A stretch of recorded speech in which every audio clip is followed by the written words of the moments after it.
Kalian pernah nggak sih ngebayangin kalau personality kalian itu berubah saat kalian menjadi orang tua? Misalnya nih dulu sebelum menjadi orang tua, kita tuh orangnya asik, suka melakukan hal-hal yang penuh tantangan, bergaul dengan siapapun, dan suka melakukan hal-hal yang baru. Nah, begitu kita menjadi orang tua, kita jadi orang yang lebih protektif. Yang kedua, kita jadi orang yang dikit-dikit bilang enggak ke anak. Jadi orang tua yang diktator, yang dikit-dikit anak harus nurut sama kita. Memang itu semua tujuannya adalah untuk melindungi dan menyayangi anak-anak kita. Tapi pernah nggak sih kalian ngebayangin dari sisi penilaian si anak terhadap kita? Nah, di film YesDay ini bisa memberikan inspirasi dan pengalaman baru yang mengasihkan bagi orang tua dan anak. Tanpa perlu berlama-lama, kita langsung aja masuk ke filmnya. Film YesDay yang rilis pada tahun 2021 ini menceritakan tentang sebuah keluarga yang mempunyai 3 orang anak. Sang ayah yang bernama Carlos dan si ibu yang bernama Ellison serta 3 orang anaknya yang bernama Katie, Nando, dan Ellie. Seperti layaknya sebuah keluarga dalam kesehariannya, keluarga ini selalu dipenuhi dengan banyak drama. Dari mulai sang ibu yang dinilai diktator oleh anak-anaknya dikarenakan galak dan sering mengatakan tidak kepada anak-anaknya. Selain itu, ibunya ingin anak-anaknya selalu nurut kepada dia. Hal ini berbeda saat mereka belum menjadi orang tua. Ketika pertama kali bertemu, keduanya suka berpetualang dan akan selalu mengatakan ya untuk semua hal. Mereka pergi ke tempat-tempat baru, mencoba hal-hal konyol, bahkan mencoba hal yang berbahaya. Mereka benar-benar suka tantangan dan petualangan. Namun semua itu berubah ketika mereka telah memiliki anak. Mereka merasa harus mengatakan tidak untuk bisa melindungi anak-anak mereka. Tidak untuk melakukan hal ini, tidak untuk melakukan hal itu yang membahayakan dan beresiko untuk putra-putri mereka. Oke, di adegan ini, Ellison dan Carlos mendapatkan undangan dari sekolah untuk menghadiri konferensi orang tua. Nah, saat mereka sampai di sekolah, guru dan wali kelas Katie dan Nando menjelaskan bahwa Katie dan Nando punya permasalahan dengan ibunya. Itu terlihat dari PR mereka yang mencurigakan. Lalu, gurunya menunjukkan video yang dibuat oleh Nando. Nah, di video tersebut, Katie dan Nando mengibaratkan ibunya adalah seorang diktator, layaknya Mussolini, dan mereka adalah korban kediktatoran ibunya. Melihat isi video tersebut, ibunya sangat sedih sekali. Padahal ibunya merasa semata-mata selama ini melakukan itu semua karena untuk keselamatan dan agar anaknya tidak melakukan hal berbahaya dan beresiko. Saat mereka selesai menghadiri acara konferensi, Ellison dan Carlos selalu berdiskusi mengenai pola pengasuhan anak yang lebih baik ke depannya. Saat mereka sedang berdiskusi, lalu tiba-tiba muncullah guru BP yang ingin memberikan masukan kepada mereka bagaimana pola pengasuhan anak berdasarkan pengalaman pribadi si guru BP tersebut. Guru BP tersebut menyarankan Ellison dan Carlos untuk memberikan YesDay untuk anak-anak mereka.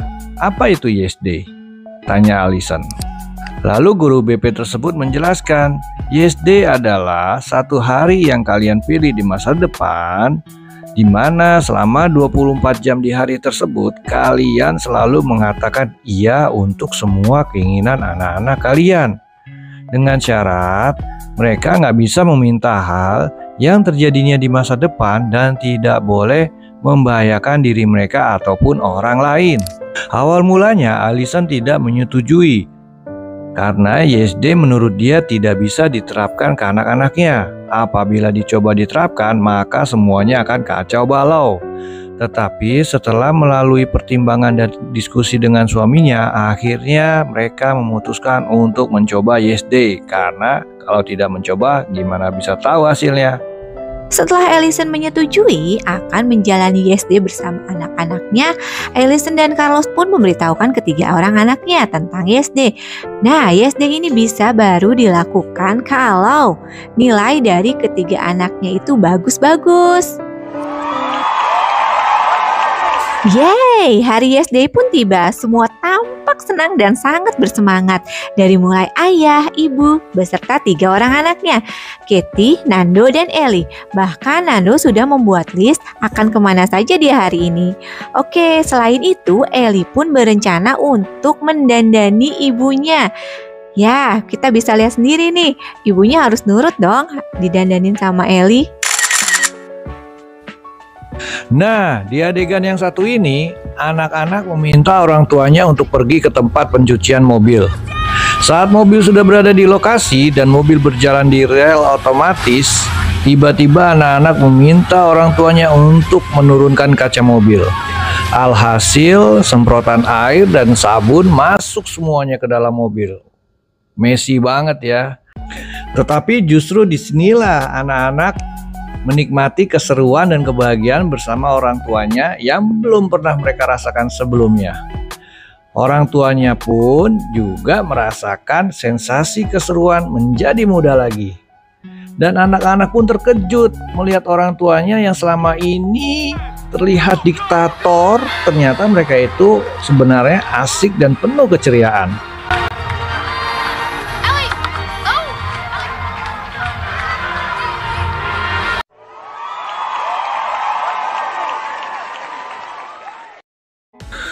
Nah, di adegan yang satu ini, mereka akan memainkan permainan Kablowi. Apa itu Kablowi? Kablowi itu adalah semacam permainan paintball. Tetapi paintball di sini yang mereka gunakan adalah balon air yang sudah diisi oleh Kool-Aid, semacam betadine gitu kali ya. Nah, tujuan dari permainan ini adalah mereka harus saling berusaha merebut bendera tim lawan tanpa terkena paintball.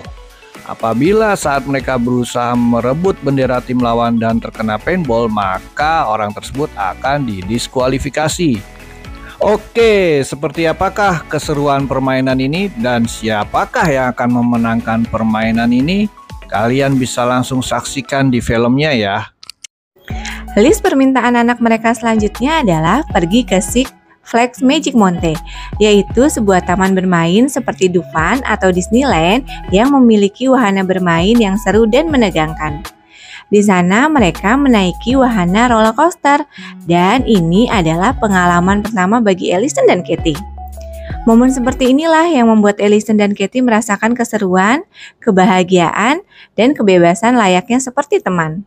Saat mereka beristirahat di bangku taman, tidak sengaja Katie meninggalkan HP-nya dan ibunya melihat isi chattingan dengan temannya Layla, di mana Layla akan mempertemukan Katie dengan seorang pria di festival musik yang akan mereka datangi nanti. Ketika Katie kembali, ibunya mempertanyakan percakapan tersebut, namun Katie tidak terima dan marah kepada ibunya karena ibunya sudah membuka HP-nya tanpa izin. Dan Katie mengatakan akan tetap datang ke festival musik tersebut tanpa ibunya. Nando mengadakan acara pesta di rumahnya. Tujuannya adalah ingin mendemonstrasikan hasil penelitian ilmiah cara membuat busa dari soda kue. Pesta berubah menjadi kacau karena Alice tidak sengaja memicu ledakan busa di dalam rumah mereka. Di saat bersamaan, ayahnya pulang ke rumah dan ayahnya kaget saat melihat keadaan rumahnya menjadi kacau balau. Busa ada di mana-mana dan anak-anak berlarian ke sana kemari. Akhirnya ayahnya meminta agar pesta dihentikan dan meminta Nando serta teman-temannya bertanggung jawab atas perbuatan yang telah mereka lakukan. Dan Nando bersama teman-temannya dengan senang hati bersedia membereskan semua kekacauan di rumah tersebut. Sementara itu, Katie yang telah datang ke acara festival musik diajak temannya untuk masuk ke dalam tenda di belakang penonton. Katie menyadari ada hal yang tidak baik. Lalu Katie menolak ajakan Layla. Akhirnya Katie ditinggalkan sendirian oleh Layla di acara festival tersebut. Katie ketakutan dan menyesal. Lalu baterai HP-nya pun habis. Di tengah kesendiriannya, Katie mendengar suara ibunya sedang menyanyi di atas panggung. Sebelumnya, ibunya telah mencari Katy dan meminta izin untuk naik ke atas panggung. Cause Katie, I love you. Baby, I need your love. Katy dan ibunya akhirnya bertemu dan berdamai. Lalu Katy menyadari bahwa ibunya melakukan hal itu karena sayang kepada Katy.